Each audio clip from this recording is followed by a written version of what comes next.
والضحى والليل إذا سجى ما ودعك ربك وما قلى وللآخرة خير لك من الأولى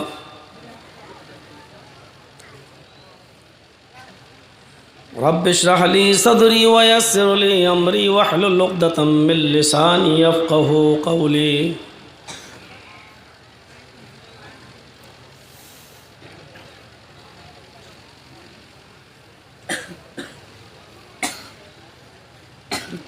اسٹیج پر تشریف فرما ہمارے معزز علماء کرام، علاقے کے باوقار احباب، بوریو کے اس مدرسے کے اہم ذمہ داران،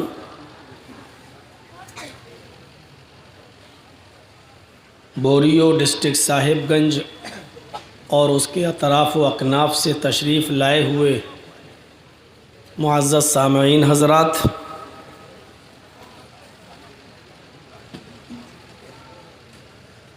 پردہ نشین اسلامی خواتین، پیاری ماں اور بہنوں، قوم و ملت کے لائق ور نوجوانوں، مستقبل کے ہونہار عزیز بچوں، بہت ہی لاجواب مثالی تقریریں آپ نے سماعت فرمائیں رات کے تقریباً 2:30 بجے تک، اور مجھ سے پیش رو خطیب عبداللہ سالم چترویدی سے حالات حاضرہ کے موضوع پر بہت ہی اہم تقریر کو آپ نے سنا، اور اب مجھے بھی آپ سن رہے ہیں۔ اللہ تعالیٰ سے دعا ہے کہ الہ العالمین کہنے والوں کو بھی اور سننے والوں کو بھی عمل کی پوری توفیق عطا فرما۔ قرآن کریم کی جو آیت، جس سورت سے چند آیتیں میں نے آپ کے سامنے پڑھی ہیں، سورہ ضحیٰ، اس سے آپ کو ایک آئیڈیا لگ گیا ہوگا کہ میں آپ کے سامنے کون سا پیغام لے کر آیا ہوں۔ اللہ رب العالمین نے قسم کھائی ہے، والضحیٰ، قسم ہے چاشت کے وقت کی۔ ہم اس کو یوں بھی کہہ سکتے ہیں کہ قسم ہے ناشتے کے وقت کی۔ سورج کے کچھ بلند ہو جانے کے بعد جو چاشت کی نماز کا وقت شروع ہوتا ہے، اللہ رب العالمین نے یہاں اس وقت کی قسم کھائی۔ والضحیٰ واللیل اذا سجا، اور قسم ہے رات کی جب وہ بالکل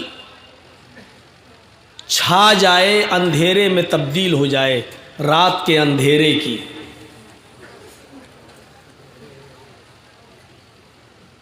قسم ہے چاشت کے وقت کی اور رات کی جب وہ بالکل گھپا گھپ اندھیرے میں تبدیل ہو جائے۔ ما ودعک ربک وما قلی، اے محمد صلی اللہ علیہ وسلم، نہ تو آپ کے رب نے آپ کو بے یار و مددگار چھوڑا ہے، نہ آپ کے رب نے آپ کو ترک کیا ہے، وما قلی، اور نہ ہی وہ آپ سے ناراض ہوا ہے۔ اصل میں نبی اکرم صلی اللہ علیہ وسلم کے اوپر جب وحی نازل ہوئی، اقرأ بسم ربک الذی خلق خلق الانسان من علق اقرأ وربک الاکرم الذی علم بالقلم علم الانسان ما لم یعلم۔ جب قرآن کی یہ چند آیتیں نازل ہوئیں تو اس وقت آپ بہت ڈر گئے اور گھبراتے ہوئے اپنے گھر آئے غار حرا سے، اور اپنی پیاری اور چہیتی بیوی حضرت خدیجہ سے فرمایا زملونی زملونی، خدیجہ مجھے چادر اڑا دو، مجھے کمبل اڑا دو۔ حضرت خدیجہ نے آپ کو کمبل اڑا دیا۔ اللہ کے نبی فرما رہے تھے کہ خدیجہ مجھے کمبل اڑا دو، کمبل اڑا دیا، آپ لیٹے رہے حتیٰ ذہب عنہ الروع، جو خوف، جو ڈر، جو دہشت آپ کے دل میں تھی جب تک وہ چلی نہیں گئی آپ لیٹے رہے۔ پھر حضرت خدیجہ رضی اللہ تعالیٰ عنہ کو آپ نے پورا واقعہ بتایا کہ آج میرے ساتھ غار حرا میں ایسا ایسا ہوا۔ اے خدیجہ لقد خشیت علی نفسی، مجھے اپنی جان کے جانے کا ڈر لگ رہا ہے، مجھے خطرہ لگ رہا ہے کہیں میری جان نہ چلی جائے۔ یہ کون شخص تھا جو غار حرا میں آیا، رات کے اندھیرے میں آیا، رات کی تاریکی میں آیا؟ یہ کون تھا جو ہمارے پاس غار حرا میں پہنچا؟ آج تک نہیں آیا۔ میں کئی مہینوں سے، کئی سالوں سے غار حرا میں جا رہا ہوں، عبادت کرتا ہوں، کئی رات وہاں رکتا ہوں، لیکن آج ہمارے ساتھ اچانک یہ معاملہ آیا۔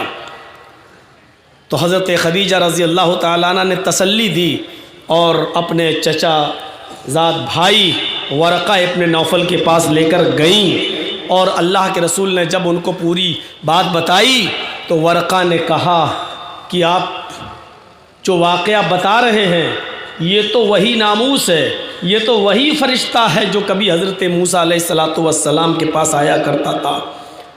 اس وقت آپ کا کیا حال ہوگا؟ اے میرے بھتیجے محمد، جب آپ کو آپ کی قوم، آپ کے شہر اور آپ کی بستی سے نکال دے گی، اس وقت آپ کا کیا حال ہوگا؟ تو اللہ کے نبی نے پوچھا تھا کیا میرے ساتھ ایسا بھی ہوگا کہ مجھے میری قوم طانے مارے گی اور مجھے مکہ چھوڑ کے جانا پڑے گا؟ تو ورقہ ابن نوفل نے کہا تھا کہ ہاں، جو بھی نبی اس دنیا میں آیا ہے اس کے ساتھ ایسا ہی ہوا ہے، اور اس کو بھی ہجرت کرنے پر مجبور ہونا پڑا۔ اس کے کئی دنوں تک پھر وہی نہیں آئی۔ اس کے بعد تو اللہ کے نبی یہ سوچنے لگے کہیں ایسا تو نہیں کہ اللہ تعالیٰ مجھ سے ناراض ہو گیا۔ ایک بار وحی اتاری اور پھر جبرائیل کا آنا بند ہو گیا، اس فرشتے کا آنا بند ہو گیا، کہیں ایسا تو نہیں، کہیں ایسا تو نہیں کہ اللہ تعالیٰ مجھ سے ناراض ہو گیا۔ کئی دن تک وحی نہیں آئی۔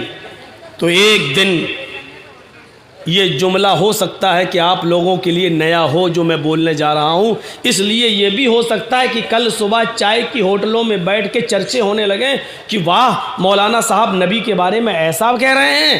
یہ واقعہ یا جو بات میں بتانے جا رہا ہوں یہ بخاری شریف کی حدیث میں موجود ہے۔ اللہ کے رسول صلی اللہ علیہ وسلم نے پھر یہ سوچا کہ جب جبرائیل نہیں آ رہے ہیں اور اللہ ہی مجھ سے ناراض ہو گیا تو پھر مجھے اس دنیا میں جینے کا حق نہیں ہے، میں کیوں زندہ ہوں؟ بخاری شریف کی حدیث کے الفاظ ہیں کہ اللہ کے نبی صلی اللہ علیہ وسلم خودکشی کے ارادے سے، ذرا سنیے گا، چونکہ ابھی آپ نبی نہیں تھے، نبی اب بنے ہیں، ابھی اللہ تعالیٰ نے پورا علم نبی اکرم صلی اللہ علیہ وسلم پر نازل نہیں کیا، اس لیے نبی کا یہ سوچنا کہ اللہ شاید مجھ سے ناراض ہے، جب ناراض ہے تو مجھے دنیا میں رہنے کا کیا حق ہے؟ اللہ کے نبی صلی اللہ علیہ وسلم ایک اونچے پہاڑ کے اوپر چڑھ گئے، بہت اونچے پہاڑ کے اوپر چڑھ گئے اور وہاں سے اپنے آپ کو گرانے کے لیے تیار ہو گئے کہ میں یہاں سے گر کر اپنی جان دے دوں۔ تو کیا دیکھتے ہیں؟ آپ کی نظر آسمان کی اوپر گئی۔ اللہ کے نبی صلی اللہ علیہ وسلم فرماتے ہیں کہ جب میں نے آسمان کی طرف دیکھا اس پہاڑ کے اوپر چڑھ کر تو مجھے ایک بہت بڑی کرسی کے اوپر وہی فرشتہ بیٹھا ہوا ملا جو فرشتہ غار حرا میں میرے پاس آیا تھا چند آیتیں لے کر۔ اس فرشتے نے مجھے دیکھ کر کہا، اے محمد اپنے آپ کو ہلاک مت کرو، اے محمد اپنے آپ کو برباد مت کرو، اے محمد اس پہاڑ کی اونچائی سے گر کر اپنے آپ کو ختم مت کرو، انکا رسول اللہ، آپ کو اللہ نے اپنا رسول بنا لیا ہے، آپ کو اللہ نے اپنا پیغمبر بنا لیا ہے۔ آپ خودکشی کا ارادہ چھوڑ دیجئے۔ اللہ کے نبی صلی اللہ علیہ وسلم فرماتے ہیں جب میں نے اس فرشتے کی زبان سے یہ جملے سنے تو پھر میں نے خودکشی کا ارادہ ترک کر دیا، چھوڑ دیا، اور میں پہاڑ کی بلندی سے نیچے اتر آیا اور اس کے بعد میں اپنے گھر آ گیا۔ پھر میرے اوپر جو آیت نازل ہوئی وہ یہ آیت نازل ہوتی ہے وَالضُّحَىٰ وَاللَّيْلِ إِذَا سَجَىٰ مَا وَدَّعَكَ رَبُّكَ وَمَا قَلَىٰ۔ قسم ہے چاشت کے وقت کی، قسم میں سورج کی روشنی کی جب وہ تھوڑی سی اوپر ہو جائے، وَاللَّيْلِ إِذَا سَجَىٰ، اور قسم میں اس رات کے اندھیرے کی جو پوری کی پوری چھا جائے، رات کے کھٹا ٹوپ اندھیرے کی، مَا وَدَّعَكَ رَبُّكَ وَمَا قَلَىٰ، اے محمد صلی اللہ علیہ وسلم آپ کے رب نے آپ کو چھوڑا نہیں ہے اور نہ ہی وہ آپ سے ناراض ہوا ہے۔ آپ یہ مت سوچئے کہ آپ کا رب آپ سے ناراض، چونکہ آپ ڈر گئے تھے، آپ کے اندر خوف پیدا ہو گیا تھا، غار حرا چھوڑ کر آپ اپنے گھر چلے گئے تھے، اپنی بیوی خدیجہ سے کہہ رہے تھے زملونی زملونی، اس لیے چند دنوں کے لیے وحی کا سلسلہ منقطع کر دیا تاکہ آپ کے دل کا ڈر ختم ہو جائے، اس لیے وحی روک دی گئی۔ آپ کا رب آپ سے ناراض نہیں ہے اور نہ ہی آپ کے رب نے آپ کو چھوڑا ہے۔ آگے والا جملہ سنیے، وہی میرے موضوع سے ٹچ ہے، وَلَلْآخِرَةُ خَيْرٌ لَكَ مِنَ الْأُولَىٰ، اے محمد صلی اللہ علیہ وسلم آپ بس دنیاوی زندگی کو ترجیح مت دیجئے، آخرت کی زندگی کے بارے میں سوچئے، آخرت کی زندگی دنیا کی زندگی سے بہتر ہے، آخرت کی زندگی دنیا کی زندگی سے بہتر ہے۔ اتنی قسم کھانے کے بعد پھر اللہ تعالیٰ نے اپنے نبی سے کیا کہا، یہ دنیا کی زندگی تو چند روزہ ہے، ختم ہو جائے گی، آپ آخرت کی زندگی کو ترجیح دیجئے، آخرت کی زندگی دنیا کی زندگی سے بہتر ہے۔ آخرت 4 چیزوں پر مشتمل ہے یہ چیز۔ آخرت کا لفظ بولا جاتا ہے، لوگ کہتے ہیں آخرت کی فکر کرو، تو آخرت کی فکر کا مطلب جانتے ہو کیا ہوا ہے؟ اپنی موت کو یاد کرو، پہلی چیز۔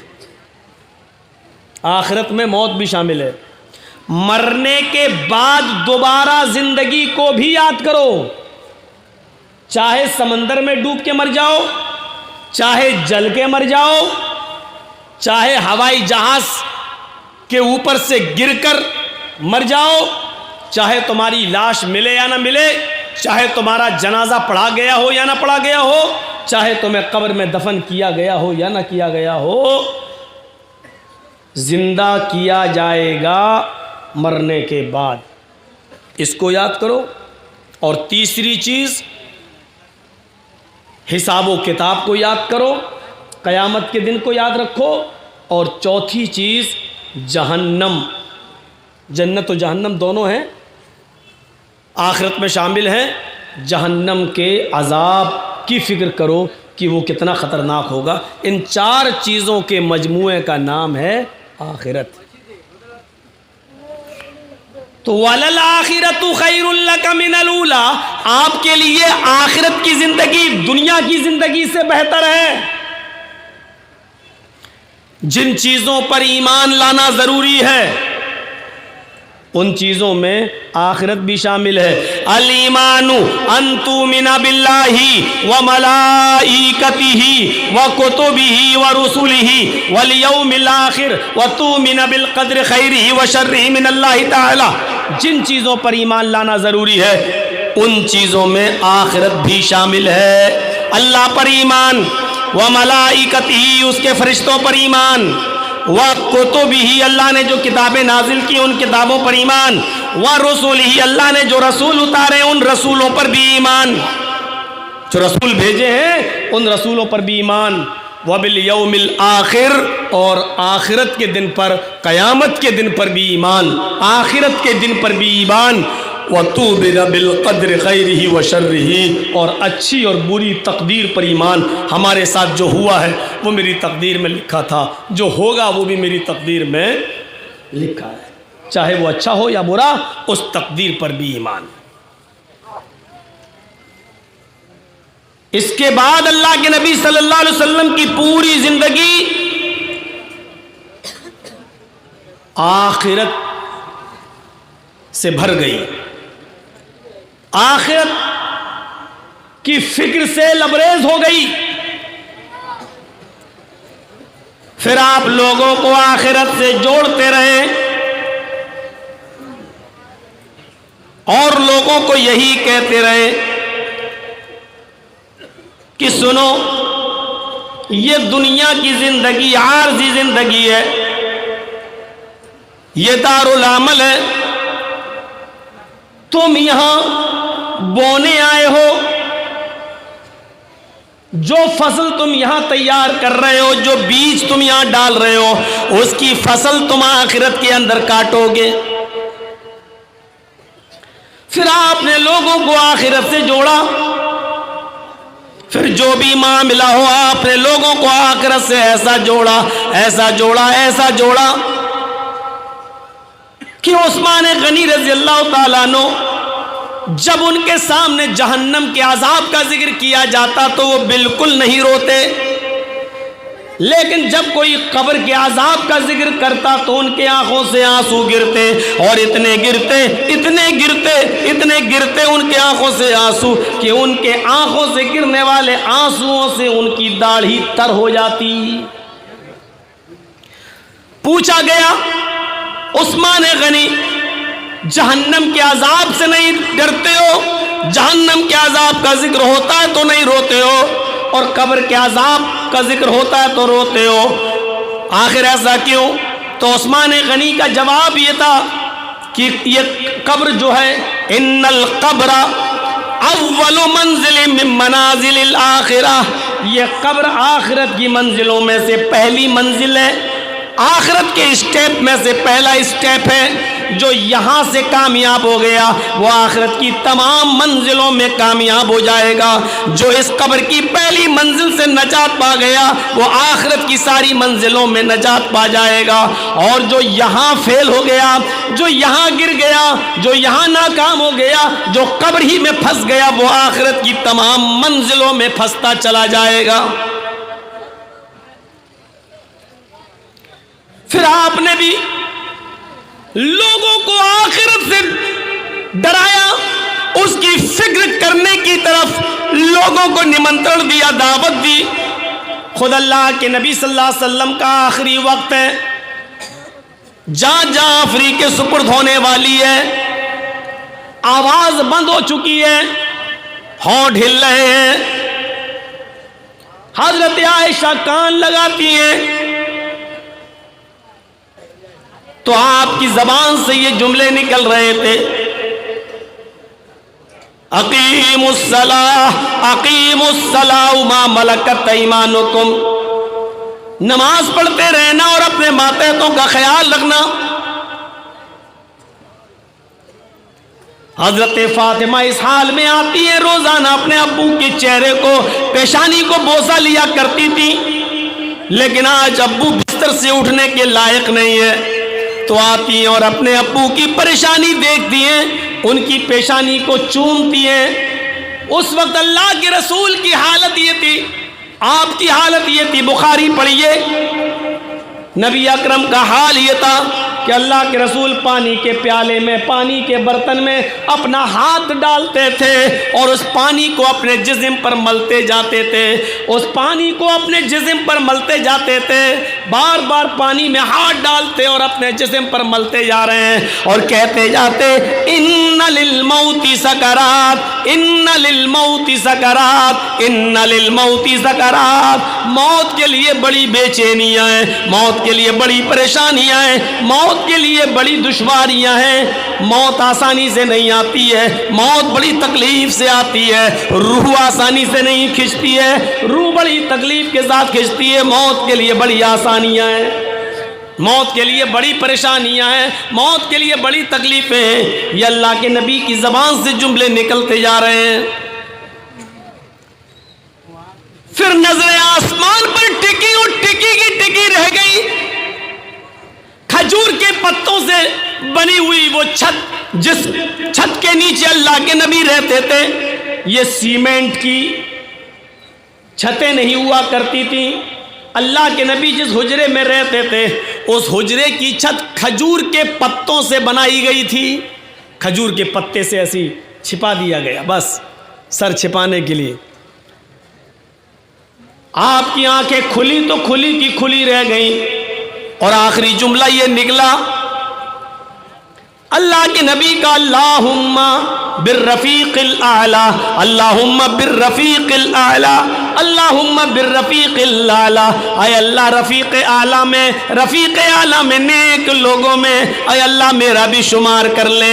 اے اللہ اپنے نیک اور بزرگ بندوں میں میرا بھی شمار کر لے. اور یہ آخری جملہ نکلا اور اس کے بعد اللہ کے نبی ہمیشہ کے لیے دنیا چھوڑ گئے، اللہ کو پیارے ہو گئے. لوگ آتے گئے، دیکھتے گئے، آتے گئے، دیکھتے گئے. حضرت انس فرماتے ہیں، منظر دیکھیے، حضرت انس فرماتے ہیں مکہ چھوڑ کر جب مدینہ آئے اللہ کے رسول، مکہ چھوڑ کر جب مدینہ آئے اللہ کے نبی، تو مدینے کے دن میں اس دن اتنی زیادہ خوشی تھی کہ اس سے زیادہ خوبصورت دن آج تک میں نے نہیں دیکھا. جب مکے سے مدینہ آئے تو جس دن مدینے میں اللہ کے نبی آئے اس سے زیادہ روشن دن میں نے آج تک نہیں دیکھا. اور جس دن اللہ کے رسول مدینہ چھوڑ کر آپ کا انتقال ہوا اور آپ اللہ کو پیارے ہوئے، جس دن یہ دنیا چھوڑ بیٹھے اس دن میں نے مدینے میں اس سے زیادہ اندھیرے والا دن کبھی نہیں دیکھا، اس سے زیادہ مایوس دن میں نے کبھی نہیں دیکھا. نبی آئے تو اس سے اچھا دن ہم نے کبھی نہیں دیکھا، نبی اس دنیا سے گئے تو اس سے زیادہ برا دن ہم نے کبھی نہیں دیکھا.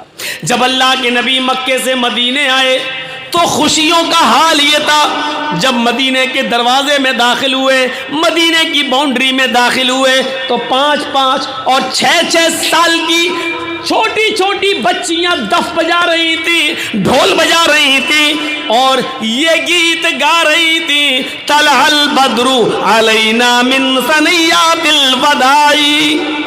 یہ گیت گا رہی تھی مدینے کی وہ چھوٹی چھوٹی 5-5 6-6 سال کی بچیاں. جس دن نبی مدینے میں آئے اس دن مدینے کی چھوٹی چھوٹی بچیاں یہ گیت گا رہی تھی، طلع البدر علینا من ثنیات الوداع وجب الشکر علینا ما دعا للہ داعی. آج تو فاران کی چوٹیوں سے 14ویں رات کا چاند طلوع ہوا ہے، آج تو 14ویں رات کا چاند، آج تو یہ سورج جو طلوع ہوا ہے وہ ہمارے شہر میں آیا ہے، آج تو سورج اتر کر مدینے میں آ گیا ہے.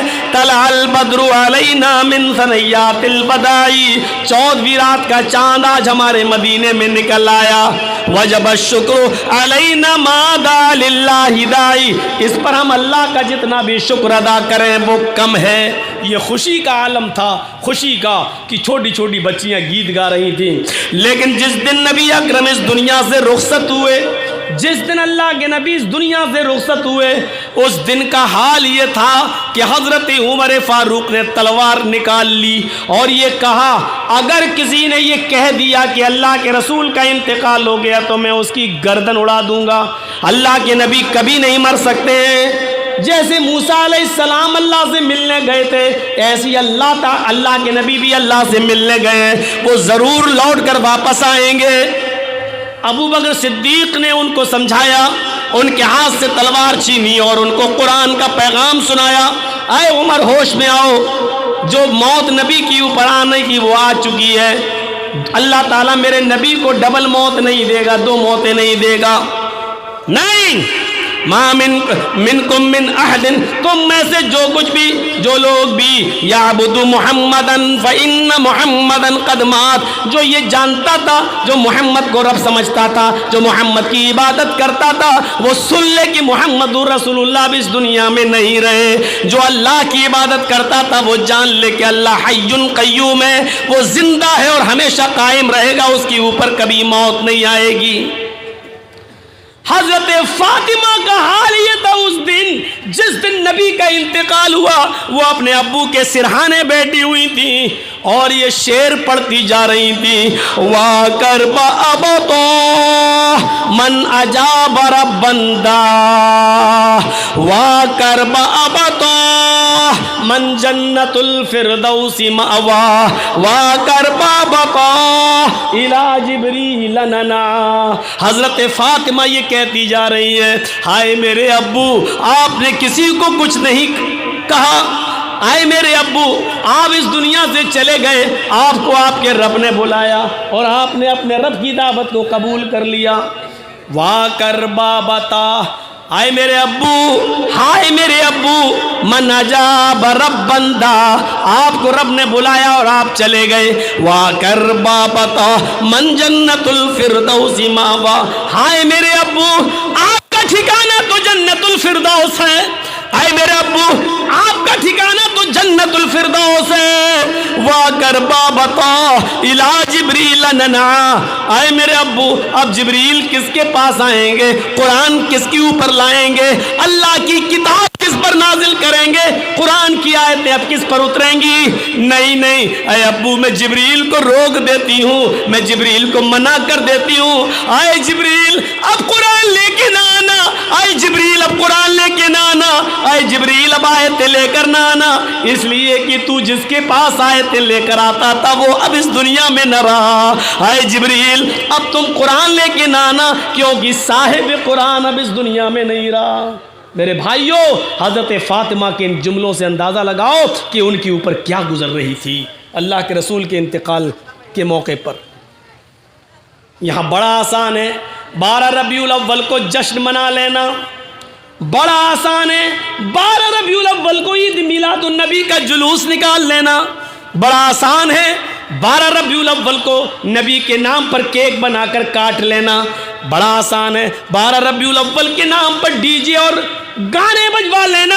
لیکن 12 ربیع الاول کو میرے بھائیو حضرت فاطمہ کا حال یہ ہے جو کہہ رہی ہیں کہ ابو آپ کو آپ کے رب نے بلایا اور آپ چلے گئے. آئے میرے ابو اب میں جبریل کو منع کرتی ہوں کہ وہ قرآن لے کر نہیں آئے گا. یہ 12 ربیع الاول کا حال ہے. تمہارے لیے تو بہت آسان ہے خوشیاں منا لینا, لیکن جن آنکھوں نے محمد الرسول اللہ صلی اللہ علیہ وسلم کو 12 ربیع الاول کو دیکھا ہے کہ اس دنیا میں نہیں رہے, فاطمہ کو روتے ہوئے دیکھا ہے, عمر کو تلوار نکالتے ہوئے دیکھا ہے, حضرت عائشہ کی آنکھوں میں آنسو دیکھے ہیں, پورا مدینہ غمگین تھا اور فاطمہ کہہ رہی تھی آج میرے ابو کے انتقال کے بعد میرے اوپر غموں کے ایسے پہاڑ ٹوٹے ہیں, جو غم میرے اوپر آئے ہیں اگر وہ غم کسی پہاڑ پہ ڈال دیے جائیں اتنے غموں کا بوجھ پہاڑ بھی برداشت نہیں کر پائے گا اور وہ بھی ریزہ ریزہ ہو جائے گا. جو غم میرے اوپر آئے ہیں اگر ان غموں کو ہم کسی دن کے اوپر ڈال دیں تو دن بھی رات میں بدل جائے گا. یہ حضرت فاطمہ رضی اللہ تعالی عنہ کہہ رہی ہیں اتنے غم میرے اوپر ٹوٹے. 12 ربیع الاول کو تمہارے کلیجے کیسے خوشیاں منانے پر مجبور ہو جاتے ہیں, تمہارے دل یہ کیسے گوارا کر لیتے ہیں کہ 12 ربیع الاول کو حضرت فاطمہ کے آنسو تمہیں نہیں دکھائی دیتے ہیں, 12 ربیع الاول کو حضرت عمر فاروق کے ہاتھ کی تلوار تمہیں نہیں دکھائی دیتی ہے, 12 ربیع الاول کو میرے بھائیوں حضرت عائشہ کی آنکھوں میں آنسو تمہیں نہیں دکھائی دیتے ہیں اور تم ڈی جے بجا کر جشن منا لیتے ہو. تمہاری عزت تمہارا احترام یہ کیسے گوارا کر لیتا ہے, تمہارے کلیجے اور تمہارے دل اس کو کیسے برداشت کر لیتے ہیں. یہیں سے تو شک ہوتا ہے کہ تمہیں رسول کے انتقال والے دن جشن مناتے ہو, تمہیں رسول کے انتقال کی خوشی ہے یا آپ کی پیدائش کا جشن ہے. یہیں سے ہم سوچنے پر مجبور ہو جاتے ہیں کہ تمہارے دلوں میں ہے کیا. تقریباً 32 گھنٹے تک, یہ موجودہ دور کے حساب سے بتلا رہا ہوں, کہیں یہ مت کہنا اس زمانے میں گھڑی نہیں چلتی تھی تو آپ نے گھنٹے کیسے بتا دیے. تقریباً 32 گھنٹے تک اللہ کے رسول صلی اللہ علیہ وسلم کو دفنایا نہیں گیا. آپ حجرہ عائشہ ہی میں رہے, لوگ آتے گئے دیکھتے گئے, آتے گئے دیکھتے گئے, آتے گئے دیکھتے گئے, کسی کو یقین نہیں تھا یہ کیا ہو گیا ہے. کچھ لوگ رات میں پہنچتے ہیں, بہت دور کے رہنے والے دروازے کو دستک دیتے ہیں. اما عائشہ نے دروازہ کھولا, امی عائشہ جی سنا ہے اللہ کے نبی کا انتقال ہو گیا ہے. ہاں صحیح سنا ہے. میں نبی کا چہرہ دیکھنا چاہتا ہوں. ہم لوگ بہت دور سے آئے ہیں, بہت دیر میں خبر ملی ہے, رات کا اندھیرا ہے, صبح اللہ کے نبی کو دفنا دیا جائے گا. میں چاہتا ہوں کہ محمد رسول اللہ کا ایک بار دیدار کر لوں, آپ کا چہرہ دیکھ لوں. حضرت عائشہ نے حجرے میں آنے کی اجازت دی, چادر کھینچی, کہا دیکھ لو اپنے نبی کا چہرہ. باہر سے آنے والے لوگوں نے اس چہرے کو دیکھا, کہنے لگے امی عائشہ رات کے اندھیرے کی وجہ سے چہرہ دکھائی نہیں دے رہا ہے, اگر تھوڑی سی روشنی ہو جائے, چراغ جلا دیا جائے تاکہ میں نبی اکرم کے چہرے کو صحیح سے دیکھ سکوں. حضرت عائشہ کی آنکھوں میں آنسو آ گئے. باہر سے آنے والے صحابیوں نے کہا امی عائشہ ہم آپ کو رلانا نہیں چاہتے تھے, ہم نے تو صرف چراغ جلانے کی بات کہی ہے. حضرت عائشہ کہتی ہیں او محمد کے چاہنے والوں, او محمد رسول اللہ سے محبت کرنے والوں, میرے گھر کا اتنا امتحان نہ لو, میرے گھر کی اتنی انسلٹ نہ کرو.